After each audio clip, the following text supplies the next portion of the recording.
CPAC. Grab a seat. We got great guests. We're going to have a good time. You're on live television. Text mom and dad and grandma and grandpa. Say, I'm about to be on television. Watch me.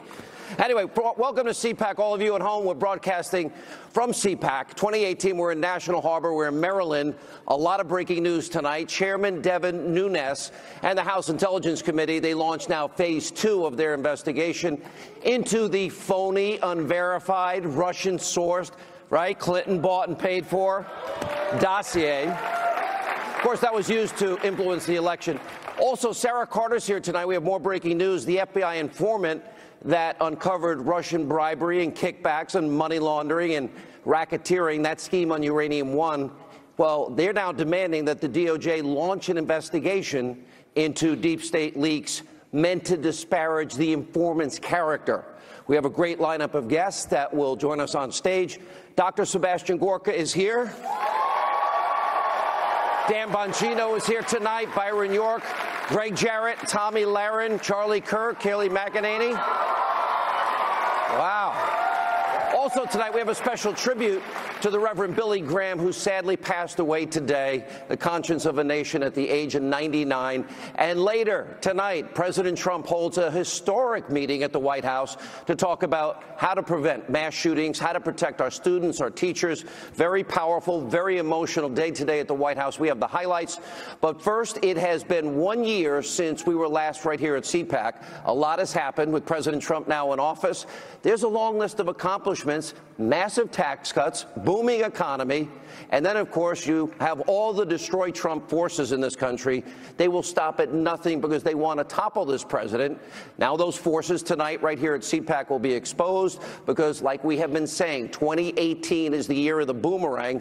We'll have that and so much more. We're at CPAC. Tonight's breaking news, opening monologue.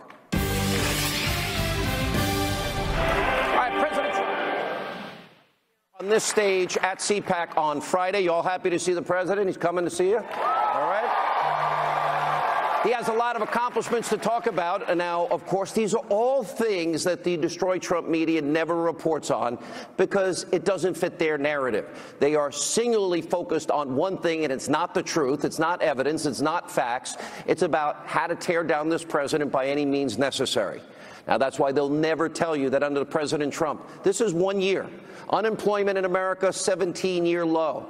African-American, Hispanic unemployment have also reached record lows now under 1 year of President Trump. Thank you. Jobless claims are at a 45-year low, and since the election, 2.5 million new jobs have been created, and there are 2 million fewer Americans on food stamps in the country. We have consumer confidence near a 17-year high. Business confidence has now reached levels not seen since President Reagan. And all of that is before the president's historic tax cuts have even started to kick in. 90% of Americans are expected to see bigger paychecks. 3 million more Americans have received bonuses. Oh, and by the way, those bonuses that the Democrats like Nancy Pelosi, they're calling thousands of dollars in bonuses crumbs. It's a crumb if you're a $100 million net wealth person like Nancy Pelosi. Are those crumbs? I don't think that's a crumb. No.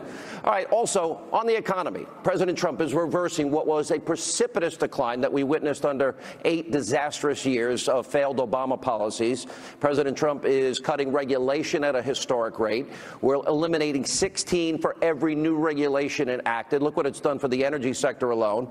ISIS has been crushed because he has allowed the military to do their job. We are now rebuilding the military. Thank you.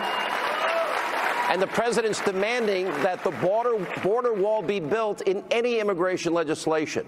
Now, if a Democrat had accomplished half of what President Trump has at this point in their presidency, the liberal media would be trying to put this individual on Mount Rushmore. They want Obama on Mount Rushmore, in spite of his failure. But we also have those in the media in this country. That's not how they operate. Now, for over a year, the news media, colluding with, of course, liberals in this country and basically advancing their agenda, they have been hyperventilating over what we have exposed so far as a hoax. a conspiracy, a fabrication.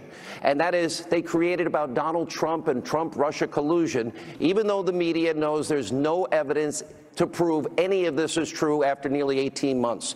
There is zero evidence, but yet look at the disgraceful coverage you get every single night from your so-called mainstream media. A dizzying 24 hours in the Russia investigation, no longer just inching toward the president. This morning, it is more like careening. I think this is a potentially more dangerous situation than Watergate, and we're at a very dangerous moment. And that's because we are looking at the possibility that the President of the United States and those around him during an election campaign colluded with a hostile foreign power to undermine the basis of our democracy. Donald Trump is afraid. A political hurricane is out there at sea for him. We'll call it Hurricane Vladimir, if you will, the whole Russian thing. This is evidence of willingness to commit collusion. There's outright treason. I mean, there is no question that what he is doing is giving aid and comfort to the enemy. Tom Friedman said the election hacking is at the caliber of a Pearl Harbor or a 9/11. Do you agree with that? I completely agree with that. Donald Trump now sits at the threshold of impeachment. Let me get the reaction.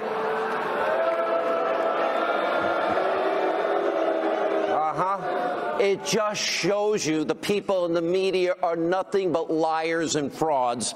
And by the way, they're really just an extension of the Democratic Party. By the way, speaking of liberal Democrats, they've been in lockstep with the media. And you'll notice they all say the same thing. They parrot each other, their fake, phony talking points in their little bubble. So you've had Democrats, the media, over a year pushing a made-up false narrative about so-called collusion. But now it's all beginning to start boomeranging back, as I predicted at the beginning of this year. Everything the media has accused Donald Trump of and his campaign of doing with Russia is exactly what Hillary Clinton and the DNC and Fusion GPS and Christopher Steele are all guilty of, and people should go to jail and likely will go to jail over all of this. And that is the real Russia collusion story. And unlike the media's fake news narrative, we have real concrete, incontrovertible evidence of real crimes and real wrongdoing. Let's look at the phony dossier, for example. Hillary Clinton, the DNC, they paid over $12+ million for the former British spy. Oh, I thought foreigners weren't supposed to influence our elections. Anyway, to create a completely unverified dossier that used Russian government lies and sources, and Steele, who hates Donald Trump, didn't want him to win the election, then briefs the media outlets, let's see, like the New York Times, the Washington Post, Yahoo News, the New Yorker, fake news, the whole network, CNN, and they try to influence the election and manipulate the American voters. And Fusion GPS, their co-founder, Glenn Simpson, he testified that the Clinton campaign and the DNC were aware of all of this media outreach. Now, that sounds an awful lot like that they were using a phony Russian narrative, phony Russian information that they bought and paid for to influence the American people and to win the election that way. And then on top of that, you got Steele meeting with the FBI, Steele giving them all of this Russian-sourced information. And we now know from 2 GOP memos that that dossier was used to lie to a FISA court judge, all in an effort to get a warrant to spy on a Trump campaign associate and the campaign, that, of course, being Carter Page. And the memos also are exposing how former FBI Director Andrew McCabe, he testified without the dossier, the application for that warrant would never have even been applied for, certainly not approved. And we know from the Grassley-Graham memo that the bulk of that application consisted of Hillary Clinton's bought and paid for dossier. Now remember, this is the dossier that James Comey testified under oath was salacious and unverified. The FBI and Fusion GPS, they never bothered to even begin to corroborate this. And then you had Comey, remember back in January of 2017, briefing the president-elect before he was inaugurated about how the dossier existed. And he said it was unverified and salacious. Now, that was only months before when he, in 2016, in October, well, that dossier that's unverified was good enough to use as a justification to spy on Carter Page. This is what we call the deep state in action. This is unelected, Obama holdover bureaucrats. They thought they knew better than you, the American people, about who should be the next president. And make no mistake about this, the deep state tried to stop Donald Trump from ever becoming president, and now they're doing everything they possibly can do to damage and destroy his presidency. And at one point, remember, at the beginning of his administration, over 125 leaks in 126 days. Now, here's the thing about all of this. The corrupt officials are all now being exposed. They never thought this would happen. Everything is boomeranging back on them. And as we like to say on my Twitter account, TikTok, what we have been reporting on for the past year is only a small sample of what is coming. We expect the Inspector General's report to have a lot of new information, and that will be coming either by the end of this month or early next month. All right, joining us here at CPAC with reaction, former Deputy Assistant to the President, give him a big hand, Fox News contributor, National Security Strategist Sebastian Gorka, and former Secret Service agent, NRA TV contributor, Dan Bongino. Good to see you. What's up, brother? How are you? Good. Welcome to CPAC. They all like free footballs. Me too. Let me start with the year that has been. You were in the White House in the beginning of this. Here you have an incredible turnaround in the economy. You know, all in 2016, Dr. Gorka, I said to my audience, I said every day, and I did it on purpose not to hear myself talk. I said, oh, we have, what, 13 million more Americans on food stamps, 8 million more in poverty after 8 years of Obama, worst recovery since the 40s, lowest labor participation rate since the 70s. We doubled the national debt, and the lowest home ownership rate in 51 years. In 1 year, this dramatic change has occurred, but it's not reported on. Why? Why? Because the majority of the media is in the tank for Hillary Clinton, the DNC. And let's just be very clear. If we didn't have President Trump's Twitter feed and Sean Hannity, Hillary Clinton would be president. Okay? So all of us... All right? I'm a convert, by the way. There were times I said, oh, please don't tweet that. No. He won. It comes out. He won. He's up to 47 million followers. I think when you add all his social media, it's like on over Twitter, 100. just on Twitter. Just on Twitter. Why? Because he's jumping over the fake news industrial complex and saying, look, this is the truth. Do you want to defeat ISIS? Right? Do you want people to have jobs? Do you want to close the border? What is the Democrat Party going to run on in November? We don't want jobs, we don't want growth, and ISIS should come back? Is that what they're going to run on? They're going to run on, I hate Donald Trump. Right, bingo, right? But not even the Russia thing is working for them. Because where's the collusion, Sean? The collusion is in the DNC. It's Hillary, her lawyers, a foreign MI6 spy, not registered as a foreign agent. Oh, wait a minute, FARC matters? When there's a Republican president, I guess it does, right? But if it's a Democrat candidate, I guess not. And think of one more thing, $13 million. I mean, that's a pretty good, that's the kind of job I'd like. $13 million for one file, that's made up. It's propaganda that came from where? Russia. Russia, okay? So they colluded to undermine our election. I'll just close on this and I'll let Dan talk. If you didn't believe in God, well, you have to change your mind on November the 7th, right? I mean, it just... And we had divine intervention because she had the media, she had the deep state, she had spent $1.4 billion. Oh, and guess who won? The outsider won. So God bless Donald Trump. Well said. Dan, it's been... I remember I was here in 2015. Yeah. And when all of this got started up, on this stage I interviewed Donald Trump, Ted Cruz, Marco Rubio, Rand Paul, sure, and all these candidates. Here we are, we've had a Republican president, and look at the turnaround in a year. I want to ask the same question. No credit given. Yeah. And what's even worse is we've been lied to for over a year. There's no evidence of this, but there is evidence of collusion, paying for a Russian dossier. The Uranium One deal is unconscionable. Yeah. And we're going to talk tonight with the lawyer for the informant that was on the inside. Where are we in terms of an information crisis? Well, it's bad, Sean. You know, I always think, like, what's the Democrats' slogan? What's the headline? I call it the Wheaties box message for the midterms, and it's going to be Dems 2018, crumbs and collusion. Vote for us. Vote for crumbs, because that's all they have. But the irony of this whole thing is the Democrats produced crumbs under the Obama era. Sean, numbers don't lie. Sooner or later, they're going to have to come to accept the fact that their secular stagnation theory, in other words, it wasn't Obama's fault, the economy just stunk for all kinds of secular reasons, is done.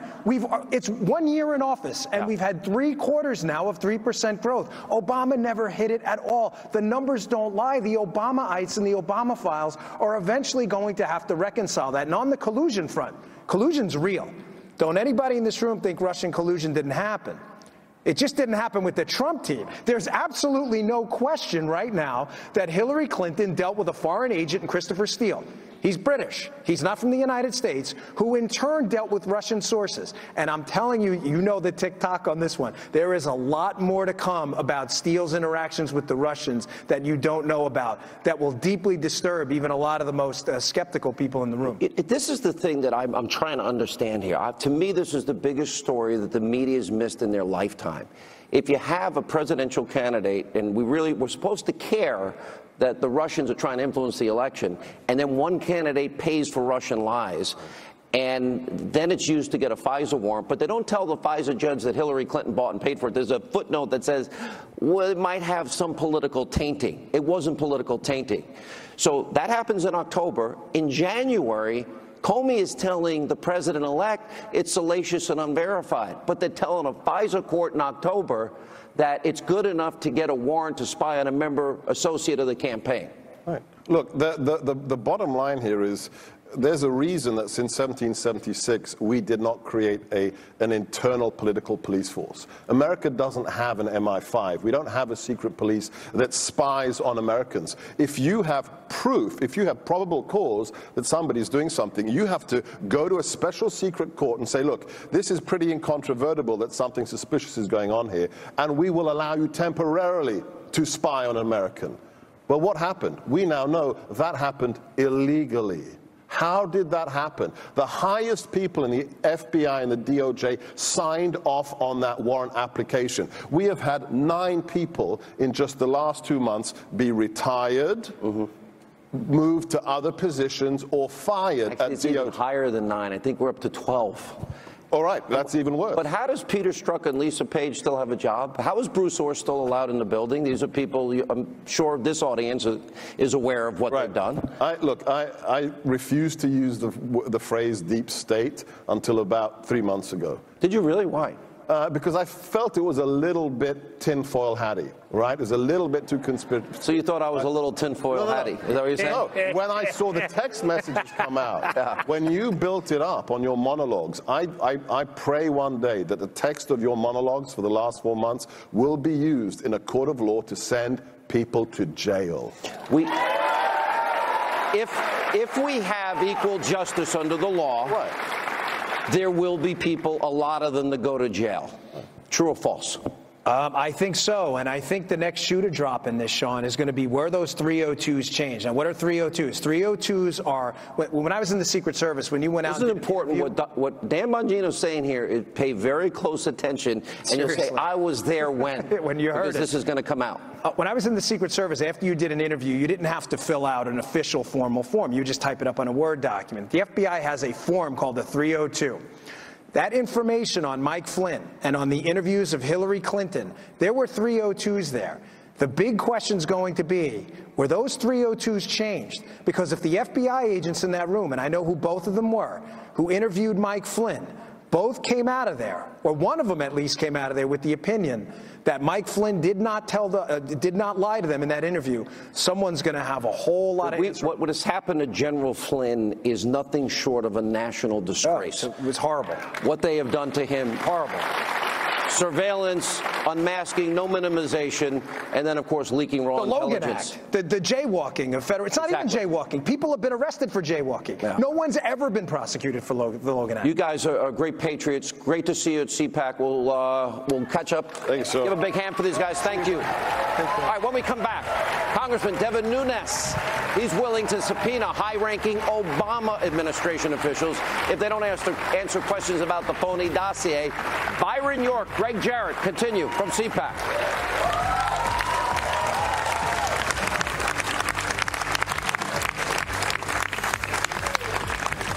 Former and current officials to answer 10 simple questions. And these are questions that the public not only should know and have a right to know, but I think they want to know. And that is, simple questions like, when did you learn about the dossier? When did you learn that it was paid for by the Democrats? When did you learn that this was a political piece? Part of what we sent out today with the questionnaire with 10 questions on it also is a cover letter that says if you don't answer this, we're giving them a couple weeks to answer it, you will be subpoenaed and you will come before Congress to tell us when you knew about this. All right, that was the House Intelligence Committee Chairman Devin Nunes saying he is now going to subpoena former high-ranking Obama officials if they do not answer 10 simple questions that he sent to them about the anti-Trump dossier. Now, according to our own Catherine Herridge, now these Obama officials include former FBI Director James Comey, former CIA Director John Brennan, former Director of National Intelligence James Clapper, and Nunes' questionnaire is part of what he calls phase 2 of the House Republicans' investigation into this phony anti-Trump, Hillary bought and paid for dossier. Now, meanwhile, Democratic Congressman Adam Schiff, soon to be MSNBC contributor, he expects his party's FISA memo will be released this week with redactions after President Trump rightfully blocked it initially because it contained sources and methods and other sensitive information. And also tonight, ABC News is reporting that congressional investigators are unable to locate an alleged source for the anti-Trump dossier. Really? Joining us now from the Washington Examiner, big warm welcomes from CPAC to Byron York and Fox News legal analyst. Our friend Greg Jarrett is here with us. Good to see you guys. Thank you. Thank you. What's really interesting is this has now taken a turn towards Obama. Right. I predicted this was going to happen. A lot of us did. You predicted it. And the fact, who knew what, when, and where about the dossier? Who did they share it with? Most important questions. The theme that emerged on the dossier is how high did knowledge of the dossier go in the Obama administration? When we first heard about it, it was a couple of people in the FBI knew about it. And then we found out that more people in the FBI knew about it. And then we found out that people in the Justice Department, the larger Justice Department, knew about it, going up pretty high. And then we found out that a lot of people in the State Department knew about it. So I think the Nunes letter, and we'll have to see. Was that because of that final last-minute Executive Order 12333 that you can now share the intelligence with 16, 17 other agencies? I think it was more an interlocking web of personal connections. People knew Christopher Steele from doing this. The State Department knew him from Ukraine stuff, and the FBI knew him from the World Soccer investigation stuff. I think it was more personal connections than anything. So we need to see who all this Nunes letter is going to, and then you'll get a better idea of where he thinks that knowledge went. What about the people we do know that it's going to? And it seems that, well, we now know what happened January 5th. And then 15 days later, Susan Rice is writing a note to self, the last act she does in the White House. It was a classic CYA letter, and a misleading letter as well. It's inconceivable that the FBI and the Department of Justice would be launching a criminal investigation of a presidential candidate and spying on one of his campaign associates without high officials in the Obama administration knowing about it, probably including the president. And so the question now is, and Nunes wants the answers to it, and he's determined to get it, is Who knew this? Was it Clapper and Brennan and Comey? Comey clearly knew because he was head of the FBI. But then he went to Trump Tower 3 months later and lied through his teeth to the president-elect. Right. Or he was telling the truth. He knew that this was an unverified That's a better point. I made. Yes, you're right. The dossier Comey knew was a fabrication. Anybody who reads it, and I have read it 100 times, I laugh every time. It is. Do you laugh at the hookers in the Ritz in Moscow? Is that the funny part? It is so obviously absurd and preposterous that anybody with half a brain would look at this and throw it in the wastebasket and say, goodbye, Mr. Steele, goodbye, Glenn Simpson. We're not going to rely on you. Let me pick your legal mind, and then I got a question for Byron. Legally speaking, who do you see now that is in serious legal jeopardy? Well, I think James Comey, who signed off on it, Rod Rosenstein, who signed off on it, Andrew McCabe signed off on it, Sally Yates as well. Using a fake document as an officer of the court to convince a judge to spy on an American citizen is 6 different crimes: abuse of power, false and misleading statements, it's perjury, it's major fraud, conspiracy to commit fraud, and obstruction of justice. Those are the crimes, and people need to be prosecuted. Byron, imagine for just 1 minute that this is, let's reverse roles here. This is Donald Trump. Donald Trump pays for a phony Russian dossier to lie to the American people, manipulate them in the course of a lead up to an election. And then the phony dossier is used to get a FISA warrant to spy on a Clinton campaign associate. Imagine if that's the scenario. Tell us how it would be playing out in the country. Well, we'd be on fire about it. And we meaning? We, the entire political media world would be on fire about it. And we've seen, even when the president has said things like he wants his attorney general to be loyal, even though the Attorney General Eric Holder had described himself as President Obama's wingman. We've seen people get up in arms about things like that are fairly small. You've been a pretty honest broker in all of this, but by being honest, you kind of have isolated yourself from, quote, mainstream media colleagues. You're not a partisan. You're not somebody, you're not me in terms of that, somebody that everybody knows I have a strong opinion. But you're getting to truth here. And that's what I see missing from the media more than anything, a desire to ascertain truth. Well, I got this idea a while back that the dossier is an interesting thing, and there are people who've been investigating this, trying to pull the threads on this, who've learned more and more about it, and they still think it's an interesting thing. And as far as the other stories that dominate other networks or big newspapers, I don't worry that they're going to be undercovered, and I do worry that this is going to be undercovered. So that's one of the reasons I pay attention to it. Where would you say this is going? Well, Nunes is heading it in the right direction. He doesn't have authority to prosecute. I think it's important to have a second special counsel. I have no confidence that Jeff Sessions and the Department of Justice. You want Sessions out? Yeah, and I mean, look, he's a nice guy, but he's been so compromised that I think it requires a second special counsel. If he appointed that special counsel, would that give you more confidence in him? Absolutely.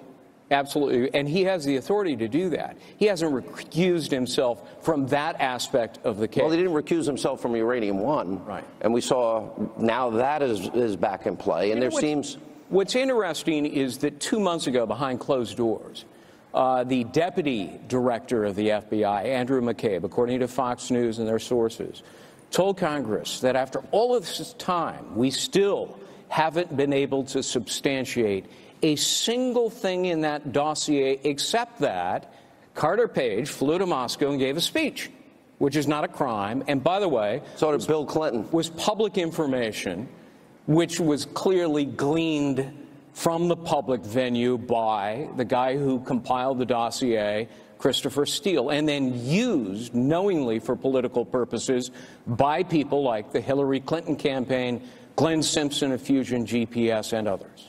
You guys have done amazing work. Thank you. Big CPAC hand for these guys. All right, when we come back, Sarah Carter here with a new bombshell report on the Uranium One scandal and the attorney for the informant that was within Putin's network in America back in 2009 and beyond as we continue from CPAC. Stay with us.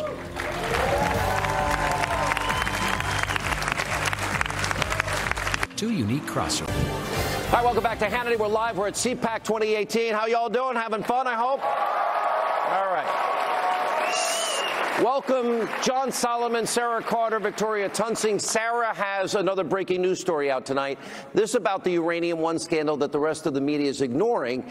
Now, the attorney for the FBI informant, that it would be Victoria, is pressing the DOJ for the investigative leak. In this report, Sarah detailing how Victoria, the attorney for this FBI informant, is now asking the Attorney General, Jeff Sessions, for a leak investigation into an unnamed federal official who she now claims illegally leaked, quote, false information about her. This is happening way too much. Joining us now with reaction is the attorney for this FBI informant, Victoria Tunsing, Fox News contributor Sarah Carter, and from the Hill, John Solomon. All these guys have been amazing in terms of helping us unpeel the onion, and I give them, they deserve Pulitzers at the end of the day. So you're the attorney for an FBI informant in 2009 that for, what, 30 years of his life he worked in undercover type of... For the CIA and for the FBI starting in about 2008. Mm-hmm. Okay, and in 2009 he had infiltrated and discovered that Vladimir Putin had operatives here in America. Yes, and that Putin wanted to control the world's uranium, and one of his first steps was to buy Uranium One, to have his Russian companies buy Uranium One. So your informant in 2009, long before uranium, a year and a half later, the CFIUS board had approved the Uranium One sale. October 2010. He discovered Putin's operatives in America involved in bribery, kickbacks, extortion, money laundering, and racketeering. And wanting to control the world's uranium, including U.S. uranium. So, okay, and, yes. And America needs uranium, right? We don't have enough? and we don't. And he did all this work for the government, suffered through 2 cancer bouts. He now has leukemia and is undergoing chemotherapy. And guess what happened? Twice now, Justice Department officials have given false information about him. Once, the first time, to the press. That was in mid-November 2017, just right after the gag order was lifted. Isn't that a coincidence? And they gave it to Yahoo News, Michael Isikoff, and Reuters, and they just printed whatever they regurgitated. Is it fair to say that this informant, that it knows about Putin's network, everyone cares about Russia in the media, that they're involved in these crimes, that they want to get a foothold in America's uranium network? Is it fair to say he was risking his life? Yes, he was threatened on numerous occasions. So John Solomon goes to the Justice Department after these leaks came out, and he gets an interview with a Justice Department official who says those leaks weren't authorized. They were unauthorized, and they were not accurate. Is it illegal? The leaking... There's a second time, though, that they gave false information. Right. They went up, and after John's article comes out saying the Justice Department says, no, that's not correct. Is it fair that there's an effort now to trash this 30-year CIA, FBI informant who risked his life because of politics? I have no idea why. I just know that John got the quote from the Justice Department officials that said the leaks weren't authorized and they were inaccurate. Guess what? 10 days later, senior Justice Department officials go up to brief the Hill, and they give the same false information about my client. And now I want that investigation, because I want to know who sent those senior Justice Department officials there. And when they were briefing the Hill, they said, well, we don't have anything to do with the case. We're just repeating what we were told. So they were given false information. I want to know who did it. Let's talk to you guys about this. Sarah, we'll start with you. Go ahead. Well, I think what's important here is that we have to establish who William Campbell is, the informant. He spent the majority of his life working overseas, putting himself in very dangerous and precarious situations in order to give information to the United States government and the U.S. intelligence community. This is somebody that the U.S. government trusted so much so that he spent more than 3 decades working for us, basically for the United States. First as a counterintelligence operative with the FBI, later moving into the criminal division when they went after Mikarin and the Transportation Logistics International. That was the trucking company that was moving uranium in the United States. So let me explain this to this audience, because this gets complicated. Remember, everyone cares about Russian influence and interference. That's right. So we had an FBI informant that saw Putin operatives in the country getting a hold of uranium. We had 18 months notice, and then we still gave Putin 20% of our uranium anyway. Well, we did. And not only that, what we know from the informant now is that he not only was dealing with his FBI handlers, but the case was so sensitive that it was going up the FBI chain of command. And the FBI was paying him. That's right. I mean, in the end, look, the FBI gave him permission to work as an informant, gave him permission to launder money that he was moving for the Russians so that they could continue to collect information. And in the end, they paid him $50,000, congratulated him, thanked him, and then what he got back was a threat from the United States Attorney General's office under Loretta Lynch from the DOJ saying, if you say anything, if you make this public, we will ruin your reputation and we will go after you. Unbelievable. All right, so pick it up from here. All of this is known. We were supposed to be upset about the Russians influencing our election. That's right. But they got 20% of the foundational material for nuclear Not the only weapons. thing they got. They got billions of dollars of new contracts to sell uranium to U.S. nuclear reactors, making us more dependent on Russia than even if they took it out of our land and took the uranium out. So, I think there's another consequence here. I keep hearing this from people in the FBI and law enforcement. The more they trash Doug Campbell, the more they discourage people from doing the courageous work that he did. He stood there, he served his country for 30 years, and they've made up a story I know they know is false, and here's how I know it. After the first stories came out, I read these stories and I said, well, that can't be true. Sarah and I are looking at the FBI file. These documents are here. He did tell them about Uranium One. He did tell them about bribe payments. They lay out all these things. We have the documents. So I went to the Justice Department and said, I'm going to write a story saying you're wrong. They said, can we see a copy of the documents? I sent them a copy of the documents. They came back a few days later and said, how much we have those documentation documents. does this source have? How much? Thousands and thousands of pages. And tapes? Audio tapes. But the FBI has them all. Yeah. Because he didn't keep every single one of them. But everything he gave lots of oral briefings to the FBI. So they were writing down the notes. They have everything. So they've known the whole time and they did it anyway. Well, the FBI, I don't think the FBI is doing this. And Hillary's husband got double his speaking fee, and we look at Peter Schweitzer's book, $145 million thereabouts kicked back to the Clinton Foundation with the people involved in the deal? Well, Sean, Hillary Clinton's husband, President Bill Clinton, got $500,000 to speaking in Russia. Like for Renaissance Capital, from Renaissance Capital, which is a Russian bank, which is controlled by the FSB. And that had control, that had a stake in this deal. And guess what stock they were touting at the time? Whose stock? Uranium One. $500,000, 4 months before the CFIUS. I got to let you all go. This is unpeeling layers of an onion. All three of you have been phenomenal. Just last quick predictions, as John McLaughlin used to say. Will this become bigger than any other scandal we're following? Well, we know that the FBI is investigating the Clinton Foundation, so we might have some future there. I think so, bigger, Sean, especially with the FBI investigation. John? It's going to go back to 2006, when Bill Clinton was in Kazakhstan, and it's going to go forward to a time when Oleg Deripaska, a famous Russian oligarch, people go to jail? FBI. Prediction. We'll see. It depends on how the Justice Department does its job. But they better lay off my client. Oh, it sounds... He's like the toughest attorney. Big hand for these guys. They've done amazing work. When we come back, President Trump had a powerful, emotional discussion on school safety and mass shootings with students, parents, and teachers at the White House. That was earlier today. We're going to play you the highlights, Tommy Lahren, and much more straight ahead.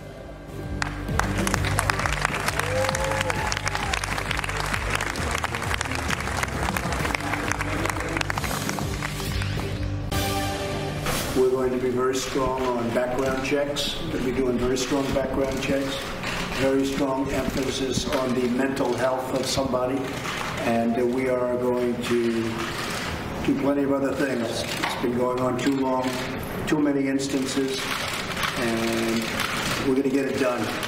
This solution is not going to be a singular thing. It's going to be multifaceted, and it's going to be created by a collection of different people working together. People are dying, and we have to stop this. We have to stop. If he's not old enough to buy a drink, to go and buy a beer, he should not be able to buy a gun at 18 years old. Fix it. Should have been one school shooting, and we should have fixed it. And I'm pissed, because my daughter I'm not going to see again. President holding a very emotional listening session at the White House earlier today on the issue of school safety, mass shootings. Joining us now with reaction, Fox News contributor Tomi Lahren is with us, Turning Point USA founder Charlie Kirk, and RNC spokesperson Kayleigh McEnany are with us. To me, the solution is simple, is that every school should have a full threat assessment, security assessment. Retired armed military, retired armed police need to be in the schools to be a front line of defense, and many said that tonight. Well, I think that that's the logical solution, but at any time of tragedy, it's filled with emotion, as it should be. I think we should all be very honest with ourselves. This is a tragic time, and we need to let the victims grieve. We need to let the families grieve. We need to let them speak. I think everybody here, because we're First Amendment advocates, believe that everybody on either side of the issue has the right to speak about these issues, and we can come to some kind of a consensus. But I do think that we also need to tackle the cultural problems at play. It's not just a gun problem, and we should be able to have that conversation. It's got to be full, but if we decided, Charlie, that we wanted every single school in America safe, we could do that. We're capable of doing big things. You bring a great point about the threat assessment. It's amazing how many of these schools have not been properly analyzed, and they don't even know what to do in the case of a horrific shooting. But in moments like these, this will really define the nation's character and what our founding principles are. We should be deeply troubled by what happened, but we also have to stay principled to what we as freedom-loving Americans really believe. And this is really where it's going to take us to double down and say, you know what, we do think we should have mental health checks, but we shouldn't sacrifice our Second Amendment rights. But there's common sense, like you said, these threat assessments, securing these schools. We heard Mr. Pollack just then, who lost his daughter in that soundbite.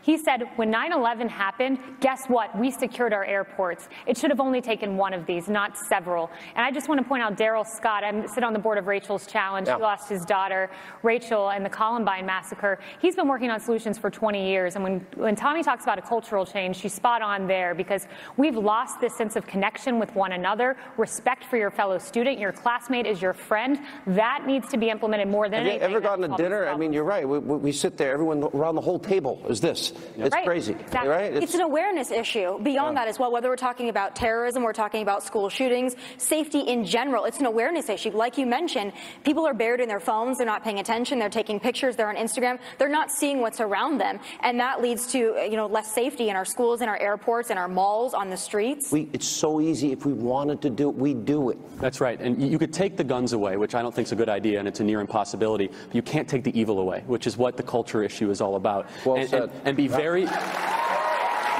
careful in moments like these to give away your freedoms, because when you do, you're never going to get them back. Last word, Kayleigh. You mentioned evil. We've taken God out of our schools, right. and you take God out of this society, and you will see more and more of this happen on a daily basis. All right, exactly right. I really do. It's great to see three young people, and there's so many that are coming to CPAC, which opened today, and they'll be here for the vice president tomorrow, the president on Friday. You guys are definitely helping the country in ways you can't even measure now. Thank you all for what you do. Thank you. When we come back, more Hannity as we continue from CPAC. And we lost the Reverend Billy Graham today. We'll explain. If you have moderate to severe plaque psoriasis, little things can be a big deal.